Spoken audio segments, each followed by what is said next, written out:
Can the Bible really help me do better in my relationships across the board, even within being more influential and improving the way things go socially? Yes, it can. We're going to discuss that in this video. This video is part of a larger series of videos called The Disciple. If you go to our YouTube channel, Bethel Pittsburgh, and go into playlist, you'll find a playlist called The Disciple. And in there, you'll notice that the titles of the videos will say The Disciple and then a category, and all the videos are arranged in category order. This is under the category of personal development, subcategory social skills. How do I develop social skills? The video above will show you that there is a biblical need for having good social skills, particularly centered around the gospel mission. But we are going to talk about just general, how do I improve in social skills? And Proverbs has a lot of advice for us on what we should do socially. And it starts with the things that we say with our mouths and how there should be some caution there. Proverbs 10:19 says, and I'll put these references in the description below, says, "When words are many, transgression is not lacking, but whoever restrains his lips is prudent." And so being cautious, stopping and thinking first before I say a thing. Proverbs 17:27 says, "Whoever restrains his words has knowledge, and he who has a cool spirit is a man of understanding." Proverbs 29:11 says, "A fool gives full vent to his spirit, but a wise man quietly holds it back." And so many of us have said things that we regretted saying, that we got in trouble for, or had some kind of issues because of saying. And so it's always best to stop and think about what you are going to say, and think about who you're saying it to and the context that you're saying it in. And all of that thinking will produce wisdom and a better social outcome. Then, second idea is to be aware that words do have impact. Proverbs 18:21 says, "Death and life are in the power of the tongue, and those who love it will eat its fruit." What you say matters. Yes, what you say is not all powerful or infallible, but you saying it always makes an impact positively or negatively. And so I need to think about that. When I'm talking, something is substantial is taking place. And so again, it's the reason for using caution. Now, the way that I interact with people is to be gentle. We see Proverbs 12:18 says, "There is one whose rash words are like sword thrust, but the tongue of the wise brings healing." And so I want to make sure I speak in a way that uplifts people, that brings positivity in the air. Proverbs 15:1 says, "A soft answer turns away wrath, but a harsh word stirs up anger." So again, I need to speak gently, and it's going to create a positive outcome. But I need to use balance, though. So Proverbs 26:4 says, "Answer not a fool according to his folly, lest you be like him yourself." And so sometimes I should not engage in conversations or certain types of conversations with people because they're foolish conversations, and they're going to degrade the kind of respect I have with other people, and it's only going to bring me harm in the long run. And so again, certain conversations I should just not even engage in. That's true a lot in online communication and social media, that there are certain comments that I should just not even engage them. But that doesn't mean that just because someone's behaving foolishly that it's never appropriate to engage them. And the balance to that is the very next verse. Proverbs 26:5 says, "Answer a fool according to his folly, lest he be wise in his own eyes." So sometimes not responding allows people to continue in their foolish way of thinking and behavior, and that also has negative ramifications. So sometimes it is of a necessity to speak up and correct something, even correcting someone who is foolish and might not be receptive, even if there might be a negative response to it. So it takes a matter of discernment to figure that out. So again, it's not that you never say anything. It's not that there's complete limits on every space boundary-wise, but I need to be calculated and cautious and thoughtful and observant as I proceed forward.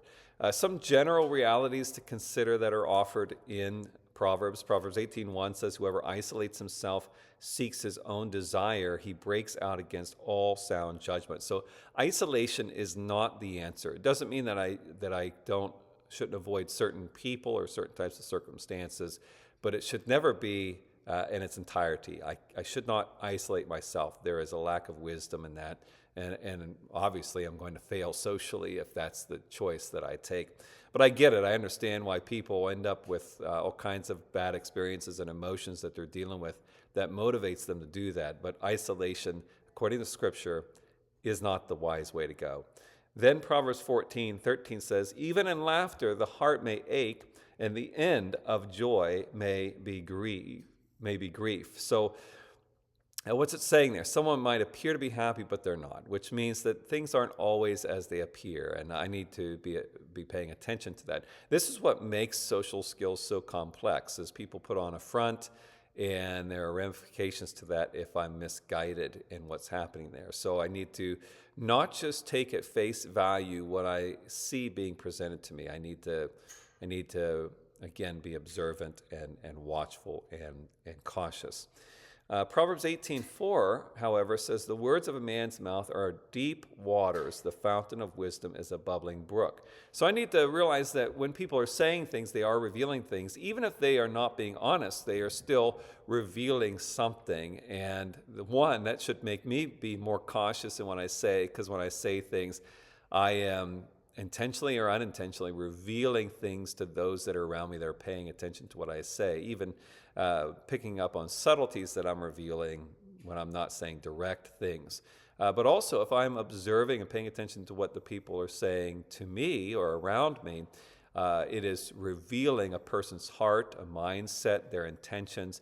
So be observant and pay close attention to the things people are saying.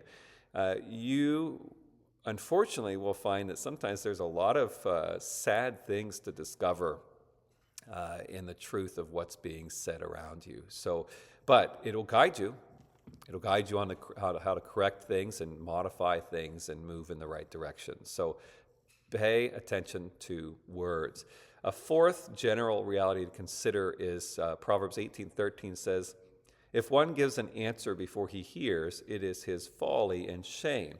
So what does that mean? That means I need to wait long enough to know what's actually happening. I need to not make quick judgments, but wait and keep listening before I form an opinion about what's taking place. Because often there are many things left unsaid. Often there are many details around the circumstances that I'm not aware of that I need to observe. I've experienced that recently over the last couple weeks, at least a couple instances where people were making judgments, and if they would know the details, they wouldn't have had those opinions. And once they knew the details, they changed their minds. And so I need to be aware of that reality. There's often a lot I don't know, and so I need to wait long enough to get enough information to form a judgment. And even then, I need to hold on to that judgment loosely. So now as far as influencing people, and this isn't only needed for those that are leaders, but it's needed for people who are parents. It's needed for people who are in a love relationship or even just friendships. Even if you have a boss, if we interact with people at all, we have need of influence skills. And so Proverbs 11:30 says, the fruit of the righteous is a tree of life, and whoever captures souls is wise. Now, some have used this for an evangelistic idea, but this is in Proverbs. It has no mindset of evangelism. It's more referring to those who are able to gain influence with people. These are wise people, which means it takes wisdom to pull it off. That didn't give us like a guide on how to do it. It's just telling us it takes wisdom to pull off influence. And so how do I gain influence? And there's some different ways. Some of it is just by, in general, treating people well will give you influence with other people. Proverbs 11:17 says, a man who is kind benefits himself, but a cruel man hurts himself. Why does he benefit himself? Because he gains influence. Proverbs 15:1, a soft answer turns away wrath, but a soft answer turns away wrath, but a harsh word stirs up anger. So being soft, gentle, respectful in the way I do things, it carries favor. Proverbs 16:21 says, "The wise of heart is called discerning, and sweetness of speech increases persuasiveness." So again, speaking well to people increases persuasiveness. Proverbs 16:24, "Gracious words are like a honeycomb, sweetness to the soul and health to the body." Again, it's good. It's received well. Proverbs 21:19, "It is better to live in a desert land than with a quarrelsome and fretful wife." Same idea in Proverbs 25:24. "It is better to live in a corner of a housetop than in a house shared with a quarrelsome wife." Again, what does that mean? People are evasive to those that are difficult. And if I want to be influential and carry favor with others, I need to not be difficult like that.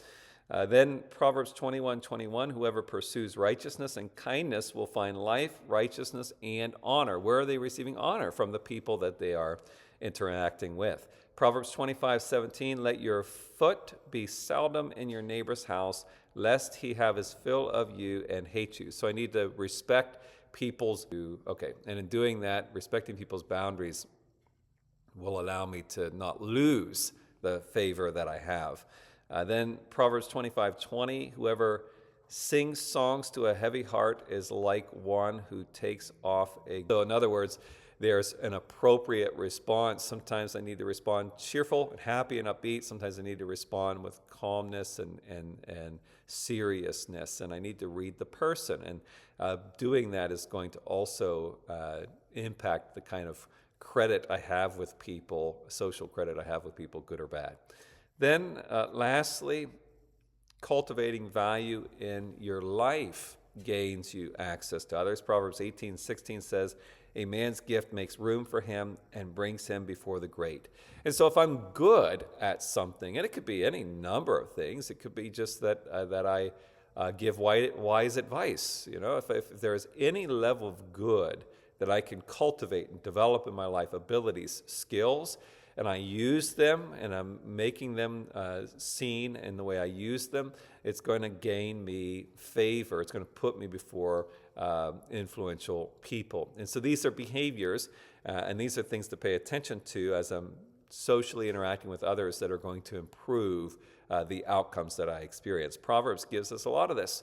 And so obviously God wants us to be able to know how to navigate these relationships. If you have any questions on that, please leave that in the comments below. I'd be glad to answer them. Or if you would like to grow in your faith in person and you live in the Pittsburgh, Pennsylvania area, we would love for you to join us. We are Bethel Assembly of God. We meet at 2501 Staten Street, Wednesdays at 6:30 p.m. and Sundays at 10 a.m. Or if you can't join us in person, we'd love for you to join us via live streaming. We stream our Sunday services live on our YouTube channel, again, Sundays at 10 a.m. We hope that you will join us at either place, but may God richly bless you.